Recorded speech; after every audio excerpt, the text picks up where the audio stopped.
Hello friends, எல்லாருக்கும் வணக்கம். ஹனுமன் ஜெயந்தி அன்னைக்கு நான் வடமாலை எப்படி வீட்டில் சாத்தினேன்ற வீடியோ அப்லோட் பண்ணியிருக்கேன். வடமாலைக்காக உளுந்தும் பச்சரிசியும் தனித்தனியாக ஊற வச்சுருக்கேன்.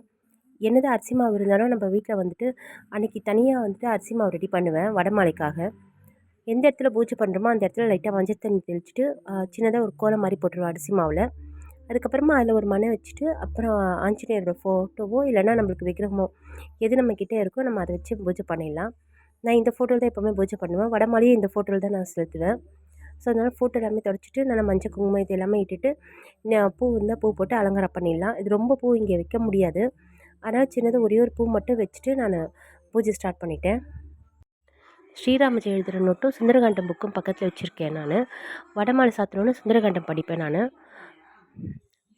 வடை எப்படி பண்ணுறதுன்னு சொல்லிட்டு வீடியோ நான் ஆல்ரெடி அப்லோட் பண்ணியிருக்கேன். உளுந்து வந்து கொஞ்சம் குறப்பாக தான் ஆட்டிக்கணும். அப்புறம் மிளகு ஒன்றும் அதிகமாக தட்டி எடுத்துக்கணும். இந்த தடவை ஒரு 2-3 தடவை நம்ம இந்த வடை பண்ணிகிட்டே வந்தோம்னா நம்மளுக்கு கொஞ்சம் ஈஸியாக வந்துடும். இத்தனை தடவை நான் பண்ணுறத விட இப்போ எனக்கு கொஞ்சம் ஈஸியாக இருந்த மாதிரி இருந்தது இந்த தடவை எனக்கு. உளுந்து குறப்பாக ஆட்டிட்டு மிளகும் சேர்த்துட்ருக்கேன். கொஞ்சம் ஒன்றும் அதிகமாக தட்டிட்டு அரிசி மாவும் சேர்த்துட்ருக்கேன். ஃபஸ்ட்டு ஒரு வாழை இலையில் வந்துட்டு தண்ணி கொஞ்சம் தொட்டுட்டு மாவு கொஞ்சம் மெலிசாக தட்டி நடுவில் ஹோல்ஸ் மாதிரி போட்டுடலாம். இது ஒரு மெத்தடு. இந்த மாதிரியும் நான் தட்டுவேன். அடுத்தது வடை ஃபஸ்ட்டு நல்லா மெலிசாக தட்டிட்டு எண்ணெயில் போட செலவு ஹோல்ஸ் போட்டுடுவேன் நான். அந்த மாதிரியும் பண்ணலாம். தட்டை மாதிரி நல்லா ஃபஸ்ட்டு மெலிசாக தட்டிட்டு எண்ணெயில் போட்டுச்சு நம்ம ஹோல்ஸ் போட்டு நம்ம போட்டோம்னா அதுவும் ஈஸியாக இருக்கும் நம்மளுக்கு. ரெண்டு மாதிரியுமே நான் செஞ்சு காமிச்சிருக்கேன். எது உங்களுக்கு ஈஸியாக வருதோ நீங்கள் அது மாதிரி ட்ரை பண்ணி பாருங்கள். இது நான் 2வது தடவை சொன்னேன் இல்லையா, ஃபஸ்ட்டு மெலிசாக தட்டிட்டு மாவை போட சொல்ல எண்ணெயில் ஒரு ஹோல்ஸ் மாதிரி போட்டு நம்ம போட்ட வேண்டியதான். இது கொஞ்சம் லேட்டு தான் ஆகும் செவக்கிறதுக்கு. நம்ம நார்மலாக வடை சுடுற மாதிரி இருக்காது. இது கொஞ்சம் வந்து தட்டெல்லாம் எப்படி நம்ம பண்ணுவோம், ஒரு மீடியம் ஃப்ளேமில் வச்சுட்டு செவந்து வரா மாதிரி, அதுக்கப்புறம் கொஞ்சம் நல்லா நம்ம எண்ணெயிலேருந்து எடுத்தோம்னா கொஞ்சம் நல்ல சவுண்டு வரணும். அந்த மாதிரி மீடியம் ஃப்ளேமில் வச்சு நம்ம செவக்கிட்டு எடுத்தால் தான் ஆறுனா கூட நல்லாயிருக்கும்.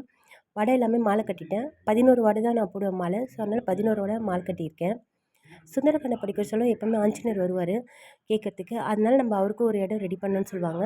அதனால் நான் பக்கத்தில் சின்னதாக ஒரு அரிசி மாவில் கோலம் போட்டுட்டு அவருக்கு ஆஞ்சநேயர் வந்து உட்காரத்துக்காக நான் ஒரு சின்ன பாய் மாதிரி போட்டு கோலம் போட்டு ரெடி பண்ணி வச்சுருக்கேன்.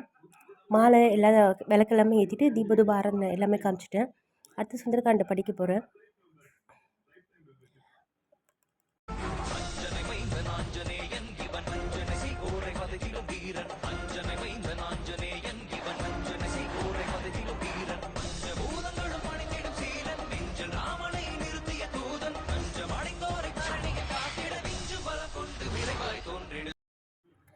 சுந்தரகாண்டமில் வந்து ஸ்ரீராமரோட அஷ்டோத்திரம், சீதாம்மாவோட அஷ்டோத்திரம், ஆஞ்சநேயர் அஷ்டோத்திரம் இவங்க 3 பேரோட அஷ்டோத்திரம் படித்து பூவில் அர்ச்சனை பண்ணி முடிச்சுட்டேன்.